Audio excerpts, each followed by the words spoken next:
لکی مروت کی تحصیل سرائے نورنگ میں یاسین شہید سہارا ویلفیئر فاؤنڈیشن لکی مروت کی جانب سے جامعہ دارالعلوم کوٹکہ پریڈ سرائے نورنگ کی 30 یتیم طلباء میں موسم سرما کے گرم ملبوسات تقسیم کیا گیا۔ اس موقع پر سرپرست اعلیٰ محمد اسرار، صدر احسن علی، جنرل سیکرٹری نعمان گل، فائنانس سیکرٹری مطیع اللہ خان، انفارمیشن سیکرٹری عبدالسلام اور جوائنٹ سیکرٹری محمد آصف بھی موجود تھے۔ انہوں نے میڈیا کی نمائندوں سے گفتگو کرتے ہوئے کہا کہ یاسین شہید سہارا ویلفیئر فاؤنڈیشن لکی مروت بغیر لالچ اور بے مقصد دینی مدارس کے طلباء اور بے سہارا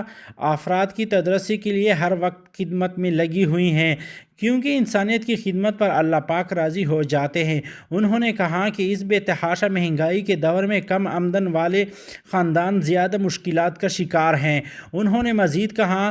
کہ ان کی فاؤنڈیشن کافی عرصے سے علاقے میں فلاحی اور بے سہارا افراد کی خدمت کے لیے بڑھ چڑھ کر حصہ لے رہی ہیں، تاکہ یتیم اور بے سہارا افراد کو اپنی غربت کا احساس نہ ہو۔ دینی مدارس میں یتیم طلباء میں موسم سرما کے گرم ملبوسات تقسیم کرنے پر اساتذہ کرام نے فاؤنڈیشن کے عہدیداروں کا شکریہ ادا کیا اور آئندہ دینی مدارس کے طلباء کی تدریس کرنے کا بھی مطالبہ کیا۔